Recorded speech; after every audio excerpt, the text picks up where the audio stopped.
عبد الرحمن ابن ملجم ملعون کا سن لیجیے پھر آج. مولا کا گورنر تھا یمن کا.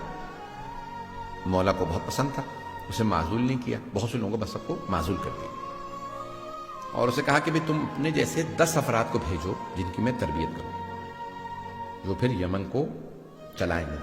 سنیں گے نا؟ اس نے 10 افراد بھیج دیے. اس نے 100 افراد کا انتخاب کیا.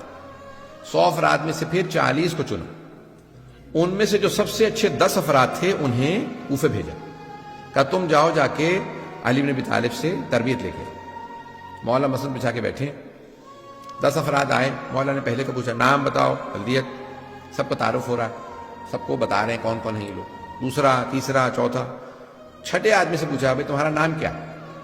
اس نے کہا عبد الرحمن. عربی میں اس نے جواب دیا انا عبد الرحمن, میں عبد الرحمن.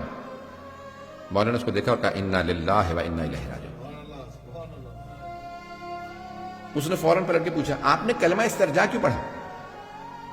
مولانا نے کہا تیرے باپ کا نام کیا؟ اس نے کہا انا ابن ملجم, میں ملجم کا بیٹا ہوں. تو مولانا نے کہا انا للہ و انا الیہ راجعون. کلمہ استرجاع دوبارہ پڑھا. اس نے کہا کیا بات ہے, کیا میں مرنے والا ہوں؟ مولانا نے کہا مرادی انت, تو مرادی ہے. عبد الرحمن ابن ملجم ہے, مرادی قبیلے سے تھا, مراد. اس نے کہا کہ ہاں.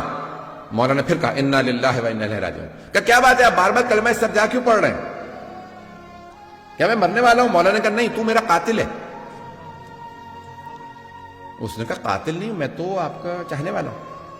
مولانا نے کہا نہیں, تو میرا قاتل ہے. میں تجھے ابھی سے وارننگ دے رہا ہوں, تجھے تحدید کر رہا ہوں, تو جہنم میں جائے گا اپنے اس گناہ کی وجہ سے, اور وہ لعنت ہوگی, تو جہنم کے اس گڑھے کے اندر جائے گا کہ جہاں کوئی نہیں ہوگا. اس نے کہا نہیں کیسے ہو سکتا, میں آپ کو مار دوں. مولانا نے کہا میں تجھے بتا رہا ہوں, تو قاتل ہے میرا.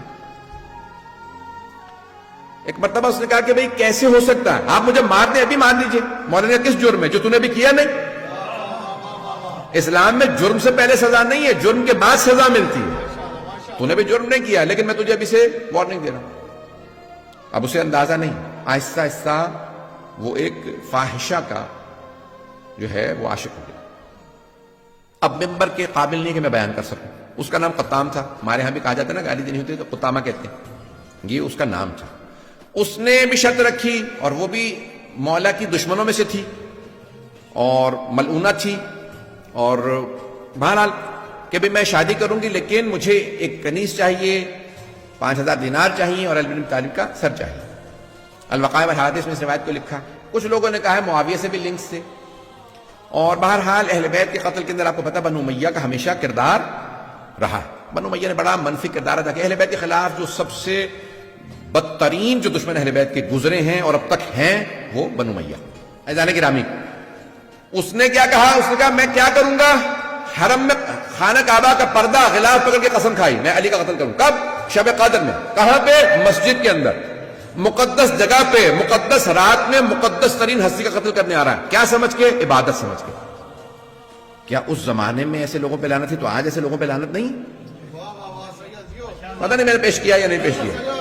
یہ آج امام بارگاہوں میں مساجد میں وہ کہتے ہیں میں عبادت کر رہا ہوں, میں شیعوں کو مارنے جا رہا ہوں, میں سامرہ کا حرم گراروں میں عبادت کر رہا ہوں. عزیزان گرامی, اسی لیے ہم کہتے ہیں کھولو آنکھیں, دماغ کھولو, کان کھولو.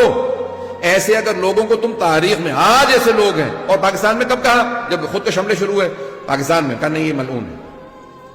عزیزان گرامی, اگر پاکستان میں حملہ ہو تو ملعون ہے, دوسرے ملکوں کے اندر حملہ ہو تو ملعون نہیں ہے, عراق میں حملہ ہو تو ملعون نہیں ہے, شام میں جناب زینب کے حرم پہ حملہ کرے تو ملعون نہیں ہے ایسے لوگ, اور اگر تاریخ میں علی پہ حملہ کرے تو ایسے آدمی ملعون نہیں ہے.